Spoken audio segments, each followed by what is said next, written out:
Oi, gente, tudo bem? Eu sou a professora Daniele, estou aqui coordenando o curso FIC, de Formação Inicial e Continuada de Extensão, realizado através da coordenação de extensão do Instituto Federal de Alagoas, campus Maceió. E nós vamos iniciar hoje, na verdade, as discussões sobre as obras de Paulo Freire, as 3 obras que nós nos dispusemos a discutir nesse curso. Nós vamos discutir pedagogia da autonomia, pedagogia do oprimido e pedagogia da esperança.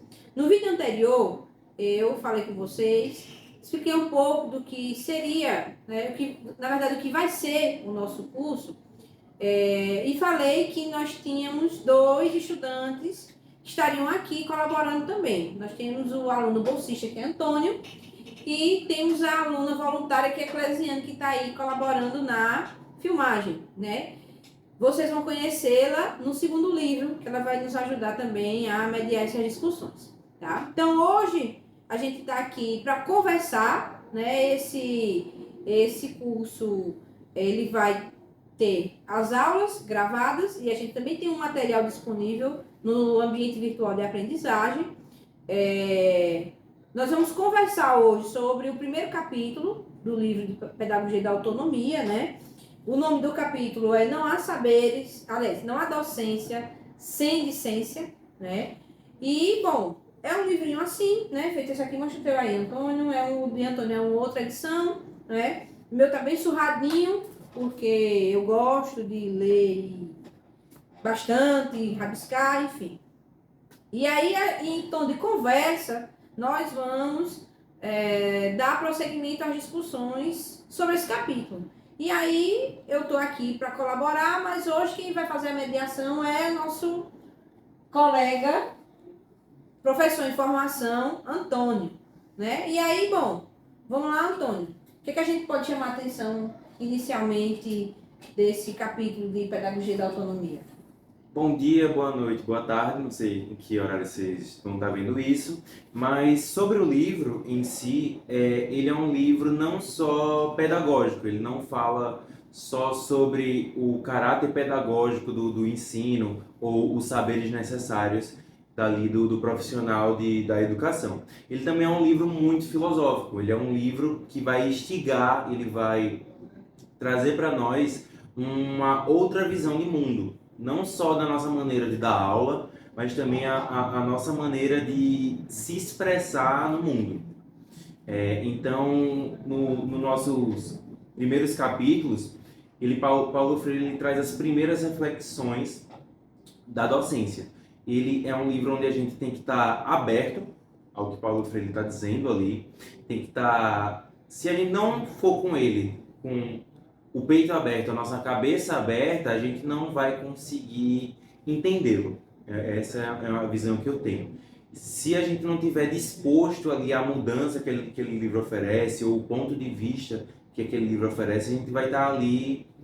É melhor nem ler, se você não está aberto à mudança. Inclusive, no início desse capítulo, no início dessas primeiras palavras, que Paulo Freire traz, ele diz que as reflexões que ele vai apresentar, essas reflexões elas servem para o professor que acredita em uma educação transformadora, independente do seu posicionamento político. Então, ainda que você tenha um determinado direcionamento, esteja aberto a conversar sobre outros, e conhecer outros pontos de vista, especialmente porque é uma leitura que reflete sobre a nossa posição na sociedade, como a gente vai compreender a sociedade. Então, realmente é uma leitura para todo cidadão e não somente para refletir sobre a educação. Exato. Então, a gente tem o primeiro capítulo, que ele se chama Não há docência sem ciência, na minha versão se chama Prática Docente, as primeiras reflexões.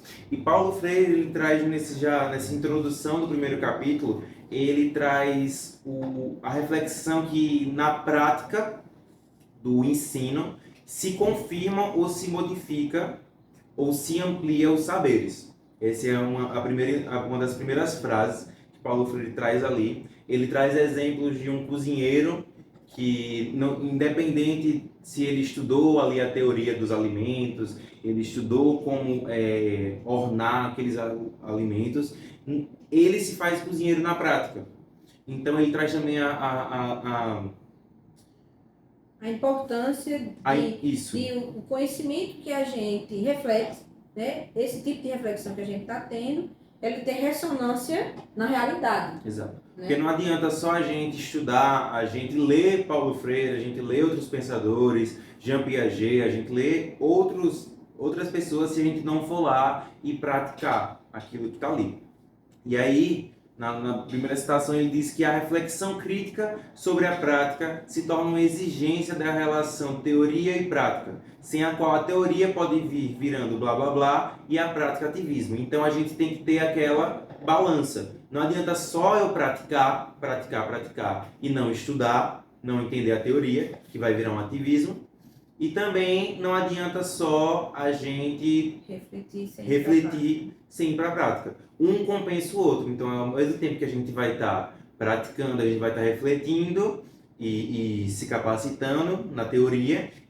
Ao mesmo tempo que a gente se capacita na teoria, a gente vai estar praticando.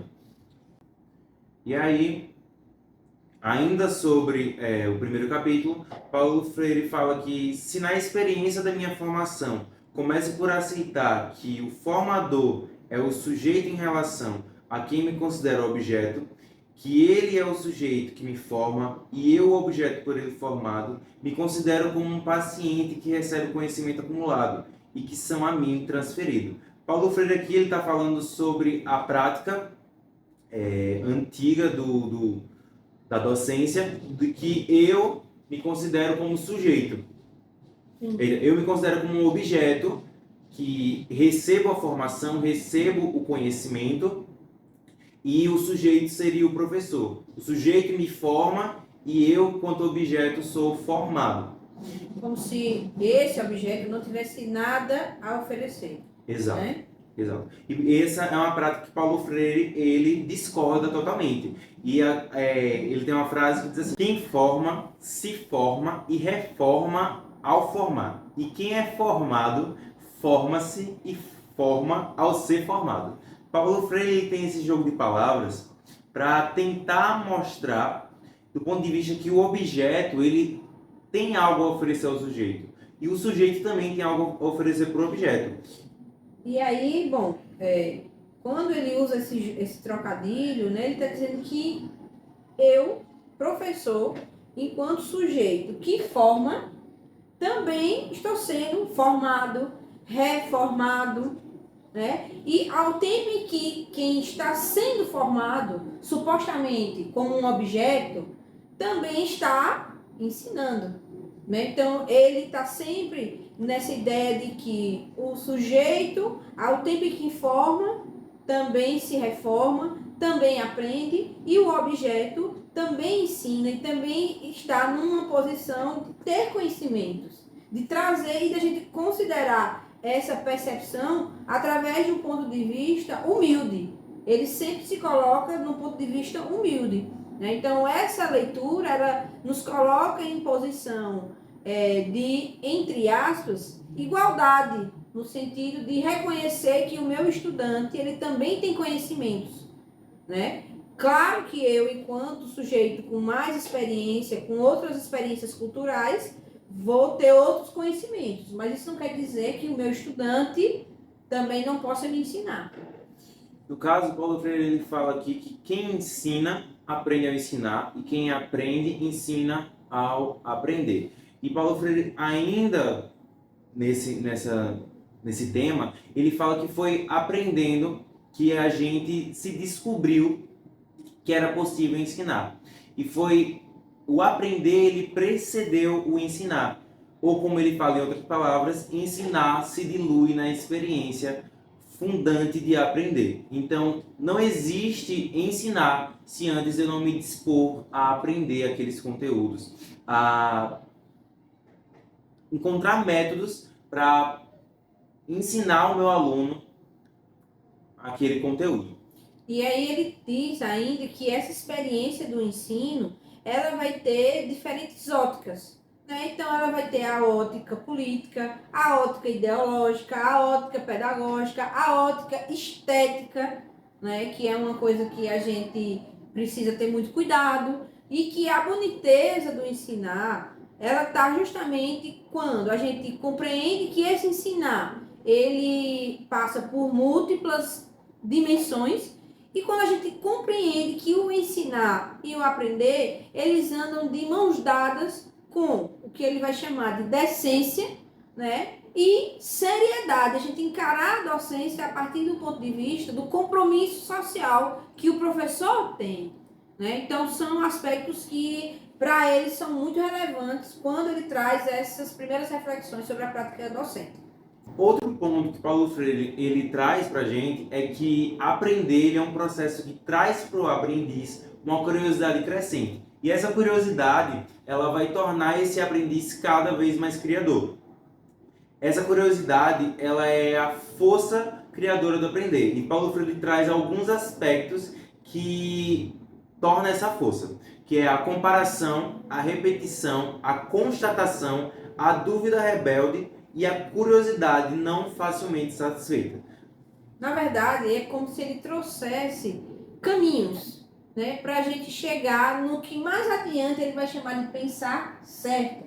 Então, para que a gente imagine o que seja pensar certo, ou que a gente inicialmente tenha um insight, né, sobre o que é o conhecimento crítico, a gente precisa seguir alguns caminhos. E aí ele disse que a gente vai utilizar ferramentas de comparação, de constatação, de comparação, né? Vamos ter constantemente dúvidas em relação às coisas. Então, é exatamente o que ele fala de curiosidade insatisfeita, né? Ou não facilmente satisfeita.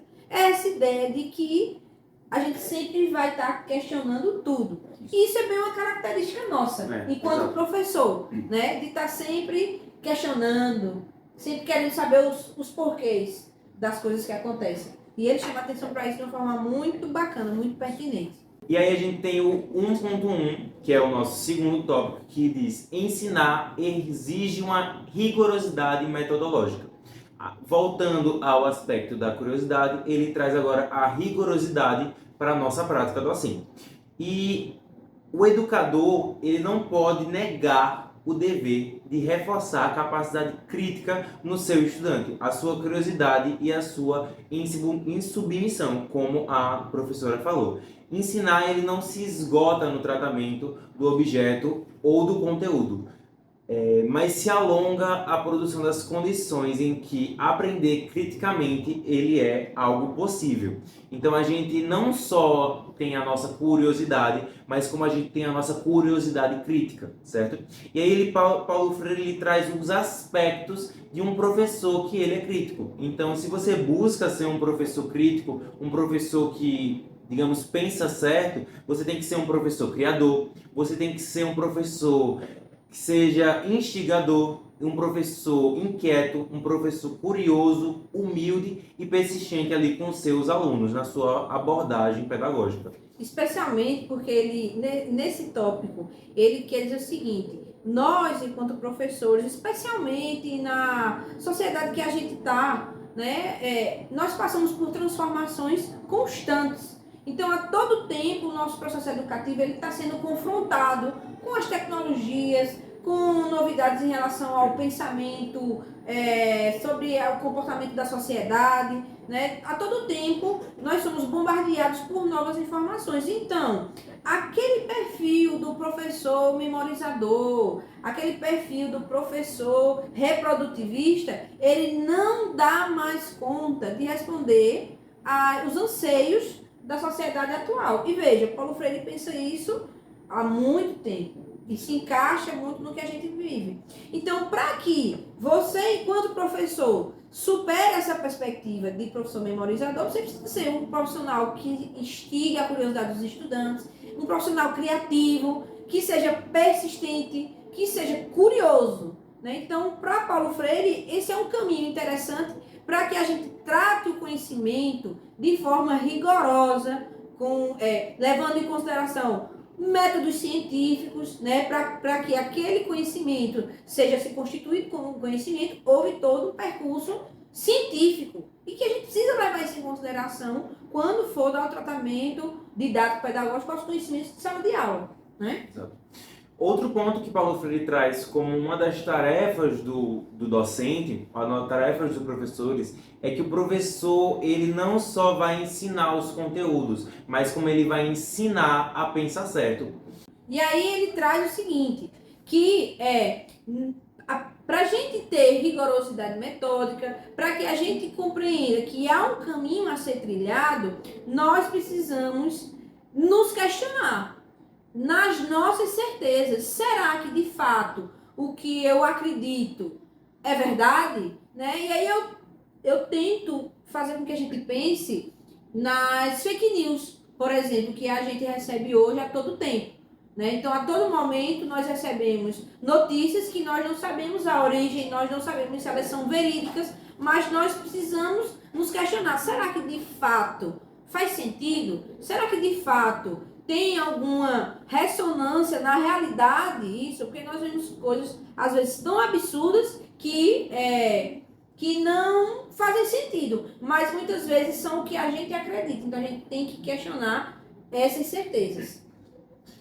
E aí a gente encerra o primeiro tópico. Exato. Né? Encerramos o primeiro tópico, do qual ele titula Ensinar exige rigorosidade metódica, e aí vamos para o segundo, que é Ensinar exige pesquisa. Se você perceber, a construção de Paulo Freire ele é uma constante. Aqui no primeiro tópico ele apresenta a rigorosidade e a curiosidade do docente, e aqui a gente vai trazer a pesquisa, que não há ensino sem a pesquisa, e não há pesquisa sem ensino. São coisas que se completam. Então, se eu tenho uma curiosidade, eu tenho que buscar sobre essa curiosidade, então eu tenho que pesquisar. E eu ensino porque eu busquei, porque eu indaguei, porque eu indago e me indago. E eu pesquiso para constatar, eu pesquiso. Constatando, eu intervenho, e intervindo, eu educo e me educo. Pesquiso para conhecer o que ainda não conheço e comunicar e anunciar a novidade. Então, nosso papel como profissionais de educação é pesquisar e trazer esse conhecimento para dentro da nossa sala de aula. Então, a gente tem que ser profissionais abertos à novidade. Nós somos profissionais que vamos sair da nossa curiosidade ingênua, que Paulo Freire nomeia como uma curiosidade ingênua, e vamos para a curiosidade epistemológica, que é uma curiosidade crítica, uma curiosidade fundamentada. Exato. Né? E essa curiosidade ingênua, ele também classifica como pensar do senso comum, né? Que a gente também não pode, por exemplo, negar de todo.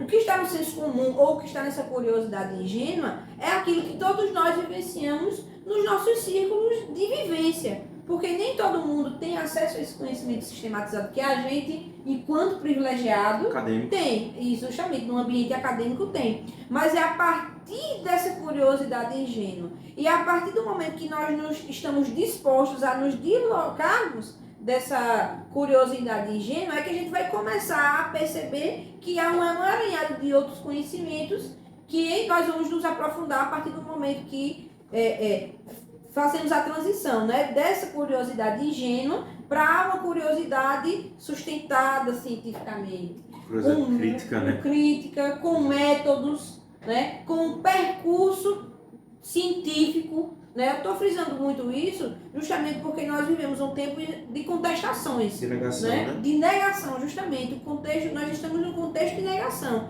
E justamente para que esse contexto de negação, efetivamente, se a gente negar um tipo de conhecimento, a gente vai ter que provar por métodos científicos que aquilo que a gente descobriu pode substituir um outro conhecimento, até porque em outro momento da leitura de Freire ele vai dizer que esse conhecimento de fato ele pode ser cíclico, mas ele pode ser cíclico a partir de uma epistemologia específica, né? E continuando nesse pensar certo, Paulo Freire diz que o pensar certo do ponto de vista do professor, ele implica o respeito ao senso comum, mas além desse respeito ao senso comum, a gente tem a superação desse senso comum. Então a gente vai sair, como o professor falou, de uma curiosidade ingênua, uma curiosidade simples, para uma curiosidade mais metodológica. E aí a gente tem um estímulo a capacidade criadora de conteúdos. Então, além de estimular a nossa curiosidade, nós produzimos conteúdo na área da curiosidade crítica. Isso, e aí, antes de a gente ir para o tópico 3, eu destaco lá a última frase que Paulo Freire traz justamente nesse tópico 2, que é o apontamento que diz assim, esse deslocamento da curiosidade ingênua para a curiosidade epistemológica, ele não acontece de maneira sutil. Aliás, ele não acontece automaticamente. Ele precisa estar atrelado ao nosso compromisso como educador. Então, quando a partir do momento que nós, sujeitos culturalmente mais experientes, nos debruçamos sobre a leitura, nos apropriamos da leitura, compreendemos essa leitura e vamos estruturar o nosso ensino de maneira diferente, e isso diz sobre o nosso compromisso social, o nosso compromisso profissional. E é esse compromisso que vai colaborar para a gente fazer esse deslocamento. É nesse sentido que Paulo Freire não é só uma leitura para docentes. Ele não é só uma leitura, ele é uma leitura ética, ele é uma leitura filosófica. E aqui nesse capítulo 1.3, Paulo Freire traz o ensinar exige respeito aos saberes dos educandos, dos nossos alunos, né? Então, Paulo Freire ele traz como a primeira colocação que pensar certo coloca o professor o dever de não só respeitar os saberes com que os alunos eles chegam até mim, mas também de discutir com esses alunos as razões de ser de alguns desses saberes em relação ao ensino de conteúdo. Então, se eu sou um professor de geografia, eu sou um professor de história, de sociologia, eu tenho que trabalhar com aqueles meus alunos não só o meu conteúdo, mas trazer realidade para aquela minha aula, trazer coisas de fora, trazer situações, vivências dos meus alunos para dentro da sala de aula. Por que eu não posso discutir a realidade com o meu aluno? Por que eu não posso trazer a concreticidade que o meu aluno vive, os dilemas sociais que ele vive, caminhando junto com o ensino de conteúdo? Eu não vou trazer só vivências, eu vou também aplicar o meu conteúdo, né? Eu não posso viver ali só de bate-papo com o meu aluno. Na verdade, esse tópico, né, ele nos apresenta uma grande prova de que Paulo Freire, e aí eu vou dizer Paulo Freire e vou dizer nós como professores, né, enquanto freirianos, precisamos compreender o conhecimento e a vivência do estudante com muito respeito. Né? Respeitar essa vivência, respeitar o que esse estudante traz, porque é preciso que esse conhecimento que a gente trabalhe, inclusive esse conteúdo que você está falando, ele tenha ressonância nessa vivência. E nós precisamos ter essa sensibilidade de enxergar o conhecimento, digamos assim, sistematizado a partir daquela realidade. Inclusive, ele cita alguns exemplos, né? O exemplo do lixão, quer falar? O exemplo do lixão, que aí é que o motivo de Paulo Freire ser considerado um doutrinador, um rebelde, porque ele não é aquele profissional, aquele professor que vai se contentar. E aí ele faz uma pergunta que diz assim: por que eu não posso aproveitar a experiência que tem um aluno que vive em área da cidade, descuidados pelo poder público, para discutir, por exemplo, a poluição dos riachos e dos córregos e dos baixos níveis de bem-estar dessa população? Porque não, e aí ele pergunta, né, por que não há lixões nos corações dos bairros ricos e mesmo puramente remediados do centro urbano? Então, ele traz essa indagação, uma indagação que ela é problemática. Você trazer essa problemática para dentro da sala de aula, ela é uma coisa polêmica. Então, você trazer uma vivência real para dentro da sala de aula. Por que isso existe? Porque os lixões estão nos bairros periféricos. Porque nos bairros de elite, por exemplo, há uma infraestrutura melhor, né? Por que as escolas de periferia, elas têm determinadas precariedades, né? E aí, bom, isso é um exemplo da problematização social que a gente pode fazer do conteúdo, né? E existem tantas outras que a gente pode fazer. Podemos pensar as questões ligadas à violência, questões ligadas ao perfil socioeconômico dos estudantes, né? Podemos pensar questões de língua portuguesa, matemática, química, física, né? Então, basta a gente ter o compromisso e o olhar sensível e profissional de estabelecer o que Paulo Freire vai chamar de intimidade com o conhecimento. Por que nós não podemos estabelecer com o nosso estudante intimidade com o conhecimento? Porque, na verdade, os conhecimentos eles estão nas nossas vivências. Aqui nós estamos trabalhando com conhecimentos sistematizados. Na escola são conhecimentos consensuados. Mas eles vêm de onde? Eles vêm da nossa vida. Então, nós precisamos estabelecer intimidade. E para Paulo Freire, a intimidade ela é criada a partir desse respeito que a gente estabelece com os educandos e com os seus saberes. E aí a gente tem o 1.4, que Paulo Freire ele é uma pessoa que se repete muito. Então ele quer fixar aquele conteúdo através, muitas vezes, da repetição e pontos de vista diferentes. Então a gente traz o ensinar exige criticidade. E aí a gente volta para o ponto da superação e a ruptura de uma curiosidade ingênua, que não deixa de ser curiosidade, para uma curiosidade crítica. Então, a curiosidade como inquietação indagadora, uma curiosidade que se inclina para desvendar algo, como uma pergunta, certo? Inclusive, ele diz o seguinte, não haveria inovação, né, uma palavra tão em voga hoje, então não haveria inovação, não haveria criatividade se não fosse a curiosidade, se não fosse esse movimento de busca por esclarecimento, de busca por respostas. E essa curiosidade indagadora, que ele chama, né, ele diz que ela precisa ser um sinal de alerta para a gente. Para todo tempo nós estamos atentos às coisas que estão acontecendo e sempre nos questionar o porquê. Porque em tudo há uma intencionalidade, em tudo há um objetivo para que aquilo foi feito, né? Então a gente tem a promoção da ingenuidade, que ela não se faz automaticamente. Então a gente tem ali a promoção da ingenuidade para a criticidade, que ela não surge automaticamente. Ela é uma tarefa do docente, uma tarefa da prática educativa, fazer essa saída da ingenuidade para a criticidade. Então, inclusive, esse é um dos tantos motivos que as pessoas que não conhecem Paulo Freire o encaram como um doutrinador. Exato. Porque ele diz que a gente precisa questionar e nós precisamos ser sujeitos indóceis, sujeitos insatisfeitos. Então, isso incomoda, né? Isso vai incomodar, especialmente se a gente for pensar em elites econômicas, né? Quando as pessoas começam a ser indóceis, pensar, serem insatisfeitas, isso vai comprometer uma série de outras coisas. Isso vai gerar revoltas, isso vai gerar dúvidas, questionamentos, e a gente não, enquanto elite, eles não gostam de ser questionados, né? Então, se você tem alguém que questiona, você tem que ter uma resposta, e muitas vezes essa resposta não agrada. Isso. E não há, né? Justamente.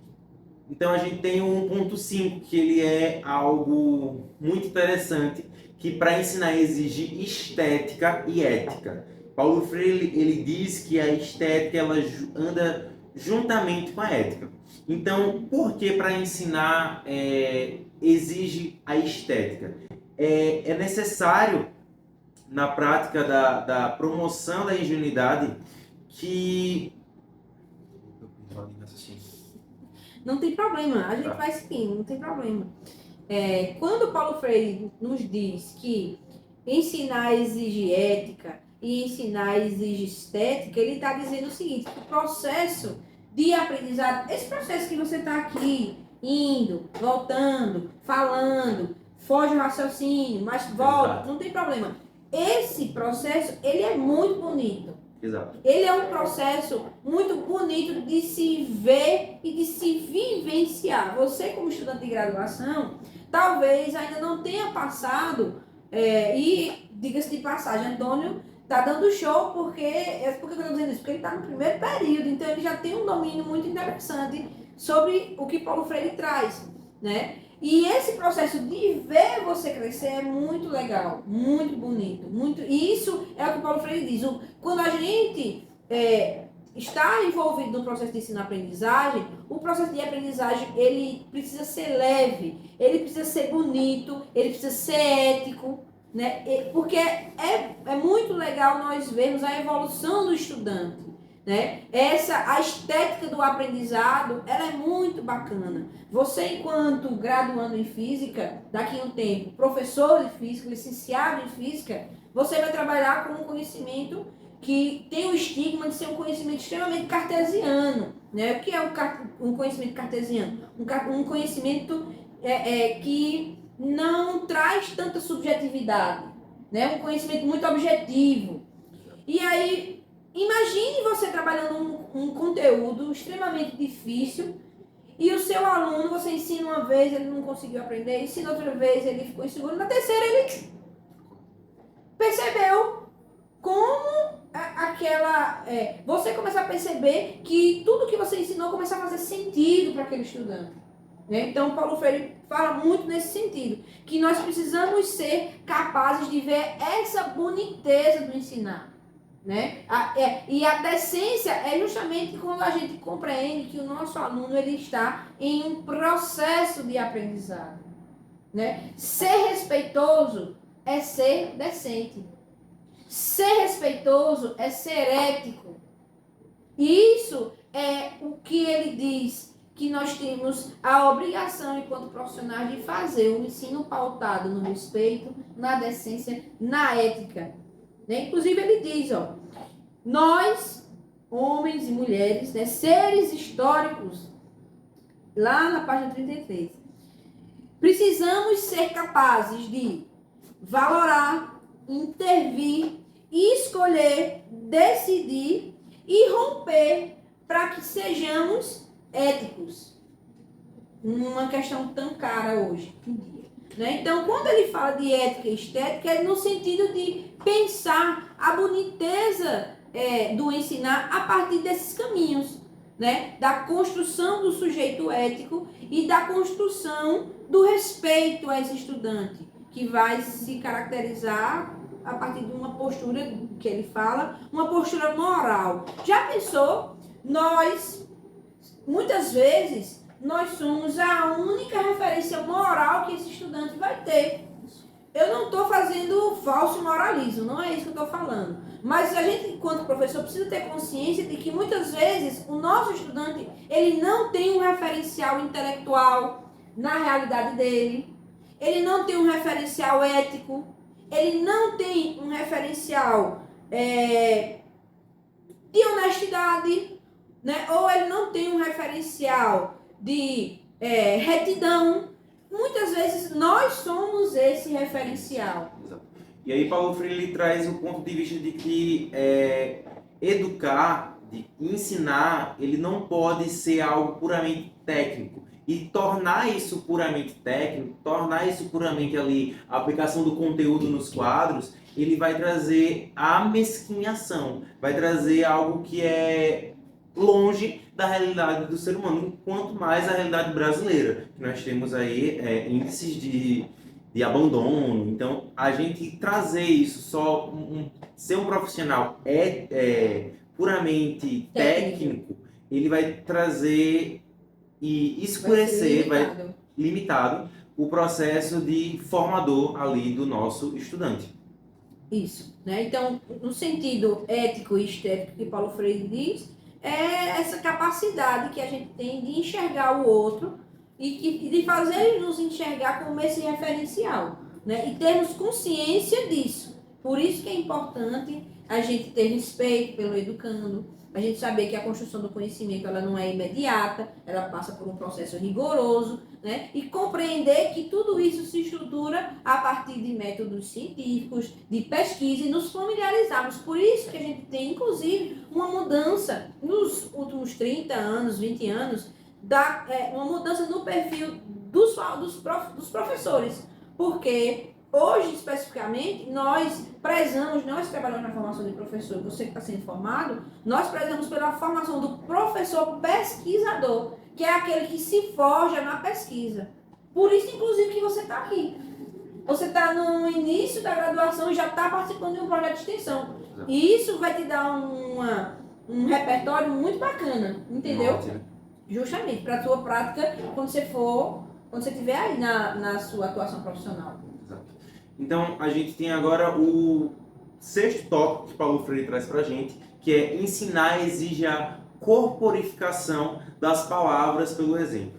A nossa professora ela trouxe o exemplo de profissionais que são ali exemplos dentro de sala de aula. E aí Paulo Freire ele traz uma frase que ela é muito emblemática, que é: o professor que realmente ensina os conteúdos no quadro da rigorosidade do pensar certo, ele tem que negar como falsa a forma farisaica de faço o que eu mando, mas não faço o que eu faço. Esse professor, ele é um professor que, desculpe a minha palavra, mas é um professor que está no campo da hipocrisia. É um profissional que está ali assim, eu estou aqui dando a minha aula sobre ética, mas eu não sou um professor ético. Eu estou dando a minha aula sobre moral, mas eu não sou uma pessoa que preza pela moralidade. Então, nesse campo que Paulo Freire traz, ele diz que pensar certo também é fazer certo. É fazer da maneira correta. Não basta eu só trazer o exemplo, não basta só eu mostrar ali dentro de sala de aula, eu tenho que ser a corporificação daquilo. Não adianta eu só falar por falar. Não adianta eu estar ali, dizer que o certo é certo e não fazer certo. Isso. E outra frase que ele diz que eu gosto muito é que não existe pensar certo fora da prática testemunhal. Ou seja, não existe pensar certo só na fala, né? E quantos professores a gente conhece, por exemplo, que dizem que são democratas, né? Eu sou um professor democrata, então eu acredito na democracia, eu acredito que as pessoas precisam ter liberdade, mas na minha sala de aula eu sou um professor carrasco, eu sou um professor que persegue, né? Eu não deixo os meus alunos terem opinião, então eu não estou tendo uma prática testemunhal, ou seja, o que eu falo é só falácia, da boca para fora. E aí nós podemos retomar o que ele diz lá no início. É só o blá blá blá, né? A prática pela prática. Isso. É só o dizer, né? Na verdade, eu não penso daquela forma. Eu me coloco de uma maneira hipócrita, né? Então, é preciso marcar a necessidade de formar o sujeito e ser o exemplo dessa formação, né? Assim, estou falando de formação de professor, estou falando de educação, mas isso a gente precisa levar para a nossa vida fora do nosso trabalho ou fora da escola, né? Então, se eu falo de democracia, eu preciso ser de fato uma pessoa democrata. Se eu falo de honestidade, eu preciso de fato ser uma pessoa honesta. Eu não vou permitir que hajam jeitinhos, né, que façam-se arranjos para me favorecer em alguma situação. Então, são aspectos que a gente leva para a nossa vida cotidiana, né? E isso é que vai, de fato, dizer que tipo de profissional e, digo além, que tipo de cidadão nós seremos. Então, Paulo Freire traz o ponto de vista de um professor que ele usa dos seus títulos, usa ali dos seus saberes, dos seus diplomas, para sobressair em cima de um aluno. Ele fala aqui que no professor que ele acredita pensar certo, ele não pode indagar o seu aluno num questionamento e dizer: você sabe com quem você está falando? Ou, por exemplo, eu sou concursado, eu sou formado. Você não sabe de nada. Você não sabe de nada, eu fiz 3.000 faculdades, fiz tudo. Então, tipo assim, o professor, ele tem que ser aquele que tem que ser... Ele tem que buscar, no pensar certo, a segurança na sua argumentação, sem usar desses... artifício autoritário. Autoritário. Dizer assim, você sabe com que você está falando? Você está falando com alguém que é concursado, foi para fora. Então, assim, eu não posso nutrir essa raiva no meu docente, no meu discente. Porque eu nutrindo essa raiva, não vai ser uma coisa que vai ser só comigo. Ele pode, a partir de mim, começar a odiar uma matéria inteira por causa disso. Então, essa nutrição dessa raiva pode gerar repercussões que a gente não tem proporção, entendeu? Então, ele fala que faz parte desse pensar certo a fundamentação e a seriedade e a segurança na minha argumentação. E aí a gente tem o 7º tópico que Paulo Freire ele traz pra gente, que é ensinar exige risco, aceitação do novo e rejeição a qualquer forma de discriminação. Então, Paulo Freire, o que ele traz nesse capítulo para nós professores ou aqueles que estão se formando, né, na docência, é que o pensar certo, ele é algo que está disposto a risco. A aceitação daquilo que é novo e negação ou a rechaçar, né? Não aceitar nenhuma forma de preconceito. Exato. Nenhuma forma de preconceito. Então, eu, quanto professor, eu tenho que estar... Eu posso não concordar, mas eu tenho que aceitar, defender tenho que abraçar a sua forma de dialogar. Exato. Inclusive, quando ele diz que ensinar exige risco, ele está trazendo o sentido de que quando a gente se propõe ao questionamento, a gente sai da nossa zona de conforto, nós estamos provocando um deslocamento que a gente não sabe onde vai dar, na verdade. Então isso é o risco que ele fala, né? Porque nós estamos confortáveis com as nossas certezas, mas se nós nos deslocamos, ou seja, nós nos colocamos numa posição de confronto, então isso quer dizer que nós estamos abertos ao risco. E esse risco, esse confronto, esse deslocamento nos leva para um outro lugar, que é justamente o novo. E quando nós vemos, nós nos propomos ao deslocamento, encontramos coisas novas, logo nós não podemos rejeitar esse novo. Nem discriminá-lo. Por isso que ele diz que a gente, enquanto professor, precisa estar atento e nos colocar em situações de risco, de aceitação de novo e de discriminar qualquer forma de preconceito. Não só o preconceito do novo, mas o preconceito de raça, de classe, de gênero, tudo que ofende a substância, a subjetividade do ser humano e que nega a democracia. Então eu, quanto professor progressista, democrático, um professor que está ali na sala de aula como exemplo, eu tenho que negar essa rejeição do diferente. Então é uma experiência que torna esse pensar certo algo diferente da normal, né? Então é você aceitar aqueles que estão dentro da sala de aula. Dentro da sala de aula a gente tem uma pluralidade enorme.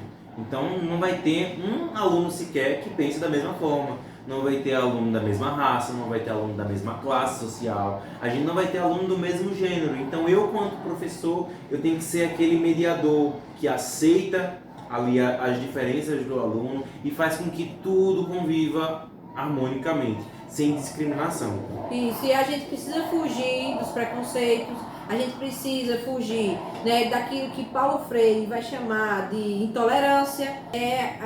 Ele diz que a gente, enquanto professor, precisa assumir a perspectiva de não depositar, de não oferecer o conhecimento pronto, mas de fazer com que o estudante ele se desafie justamente a sair, se deslocar dessa curiosidade ingênua, dessa zona de conforto, se confrontar com a novidade. Então, esse confronto é o que Paulo Freire preza, que na perspectiva freiriana é saudável para o aprendizado, o confronto com as novas ideias e com novas perspectivas. É você, um educando que ele se comunica. Que ele dialoga com o seu estudante, com o seu discente. Então ele fala que esse pensar certo, ele é construído na dialogicidade, no diálogo, e ele é algo não polêmico. Então essa dialogicidade, ela não é algo dado, e nem é algo dado, é algo construído. É algo construído com o tempo, né? E aí a gente tem o tópico 1.8, que é ensinar exige reflexão crítica sobre a prática. Exatamente. Então Paulo Freire apresenta nesse capítulo a nossa constante reflexão da nossa prática docente. Então é algo que a gente falou, né, logo no início, que nosso papel ele era formado de prática e teoria. E agora Paulo Freire ele diz que para você ensinar, você precisa ter a reflexão sobre essa prática. E aí a prática docente crítica implicante no pensar certo, envolve um movimento dinâmico e dialético entre fazer e pensar sobre fazer. Não basta só eu estar ali fazendo, dando a minha aula, eu tenho que pensar por que eu estou fazendo aquilo, por que eu estou fazendo dessa maneira. Os objetivos, Exato. os caminhos que eu escolho, né? E aí, para mim, ele traz uma colocação chave, né? Que é a ideia que fundamenta o que a gente chama de praxis, né? A praxis é justamente essa ação, reflexão e ação novamente. Então, eu exerço o meu papel como docente, eu reflito sobre esse papel exercido e eu trago uma nova conduta a partir desse movimento. E aí ele diz que é pensando criticamente a prática de hoje que eu melhoro, e a de ontem, né, ou a de ontem, que eu melhoro a prática de amanhã. Exato. Assim como a gente está fazendo esse vídeo hoje. Pode acreditar que nos próximos vídeos já não vai ser mais como esse vídeo, porque a gente já está refletindo sobre o que a gente fez de bom, o que a gente pode aproveitar. Então, ele fala que a minha prática ela não é uma prática que pode se repetir. Então, eu vou lá, dou a minha aula, vejo o que é bom, guardo, e o que não foi tão bom assim, eu melhoro.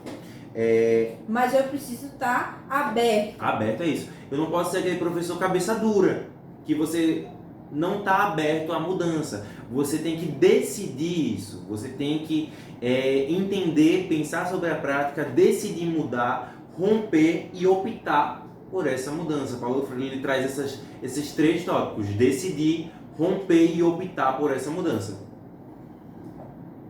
E na sequência, ele traz o último tópico, né, 1.9, ensinar, que é intitulado Ensinar exige reconhecimento e a assunção da identidade cultural. Do que se trata? Se trata da tarefa mais importante que Paulo Freire, assim, para Paulo Freire dizer que é uma tarefa mais importante da prática docente, então você pode ver que ela tem uma importância para ele muito grande.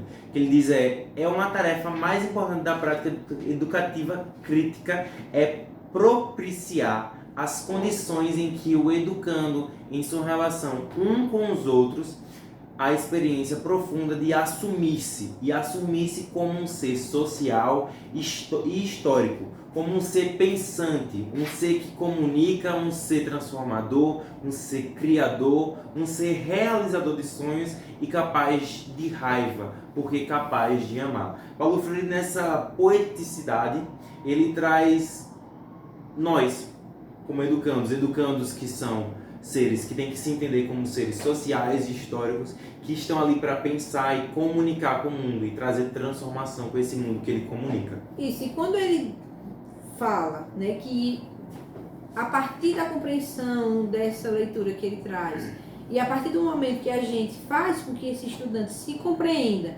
enquanto sujeito social, sujeito histórico, isso quer dizer que nós, os alunos e nós enquanto professores, somos atravessados pela nossa história de vida, pela nossa realidade, pelo nosso contexto, pelas diretrizes que nos formaram.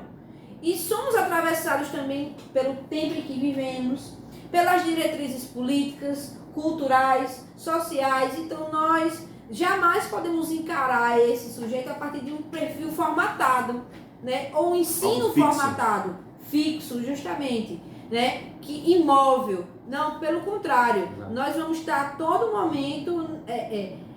É difícil, não é fácil, mas nós vamos estar ali segurando um cristal, né? E a todo momento essa forma de segurar vai precisar ser modificada, vai precisar ser adaptada, porque é uma coisa muito delicada, e a gente precisa estar aberto a poder mudar as formas como a gente segura esse cristal, a lapidar esse cristal em determinadas maneiras, a partir dessa ideia de que o meu estudante pode ser o que ele quiser ser, né? Desde que esteja nos parâmetros de moralidade, de ética, de estética, mas ele pode ser indígena, ele pode ser negro e se assumir como tal, ele pode ser homossexual e se assumir como tal. O que importa é a sua postura ética, decente e aberta ao conhecimento diante da vida. E uma leitura que Paulo Freire traz, uma reflexão que mexeu muito comigo quando eu li,